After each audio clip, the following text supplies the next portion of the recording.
Hey y'all, welcome back to Rad City Resin. I'm so excited to have you here today because we're diving into a really fun, easy project perfect for the upcoming gifting season.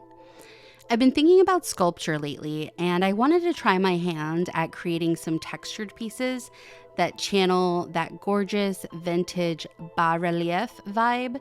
So if you're into fun textures, bold creativity, and a little bit of old school charm, you're going to love this one.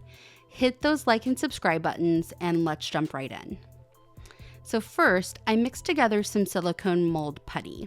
If you're not familiar with how this stuff works, be sure to check out my other video on that from last week. It's so handy. Today, we're using it to create some killer stamps. All you have to do is press just about anything with a cool texture into the putty, and bam, you've got your own custom stamp. I've got a few things on hand to use. I just walked around and kind of grabbed things as I looked at them. I have a textured candle lid, I have a dried flower, and I had even like a cameo charm. Now here's the trick. Press down gently to make sure you pick up all of the details. Let it cure, and then boom, a couple of hours later, you're gonna have these awesome stamps to use again and again. Next, we're going to turn these stamps into pendants, and I'm going to use some random items as bezels today. And instead of using regular resin, for this particular project, I'm going to fill these with UV nail builder gel. It's super versatile, and you can really control the texture and exactly what you want it to look like. But hey, if you don't want to use this stuff, you could also use something like air dried clay or even regular clay. You could totally use that too. So I'll fill up the bezel and pack the gel in there really nicely.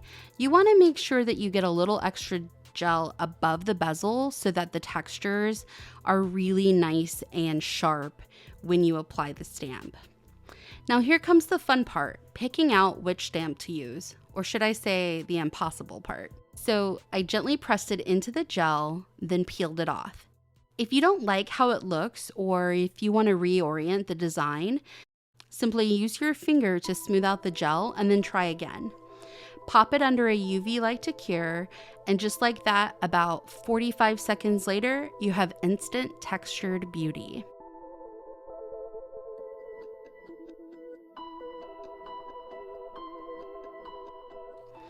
Now let's add some color. I'm using alcohol ink to get a nice pop of color to make sure that that flower really kind of stands out. And I wanted to make it a little extra special, so I used some gold rub and buff to highlight the raised areas. The texture really just shines and it looks so good. For my next piece, I'm mixing fine black and green glitter into the UV gel. That's right, we're bringing some sparkle and dimension into this mix. I used this small embroidery hoop as my bezel, and the inner part of it is like just a nice oval wood shape. So I just pressed the gel onto that. And once I was satisfied with it, I stamped my bee directly into the center.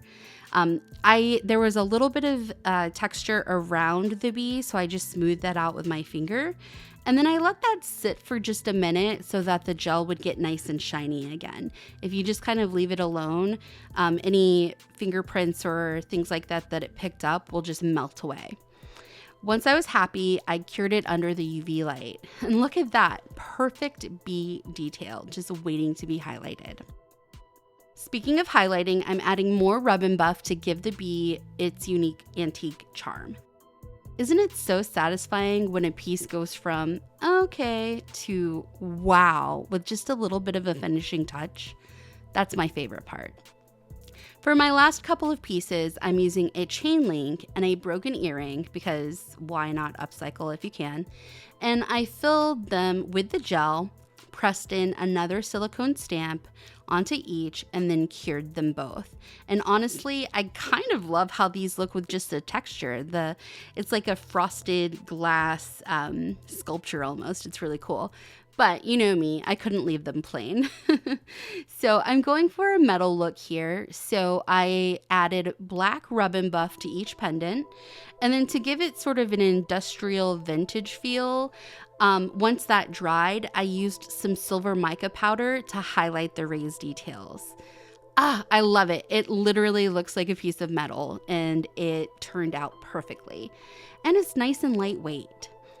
Now here's the best part. You can really have fun with the color and the texture, and I love taking a brush and just kind of scuffing up that mica powder to give it an even more worn, rustic look that just screams character.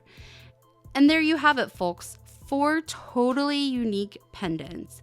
I'm in love with how these turned out. The textures, the pops of color, the metallic highlights, it all just came together in such a fun and unique way. And remember, the best part is that you can really mix and match the bezels, the stamps, all of these different techniques to make your own one-of-a-kind pieces. I hope you're feeling inspired by this yourself, and if you are, let me know how your project turns out. I'd love to see what you come up with. If you liked this video, hit that like button, subscribe if you haven't already, and leave me a comment telling me which of these pieces you love the most. Go out and make something awesome today, and as always, stay rad. And hey, if you're craving more resin tutorials, check out my playlist for all kinds of fun projects, and I'll see you next time.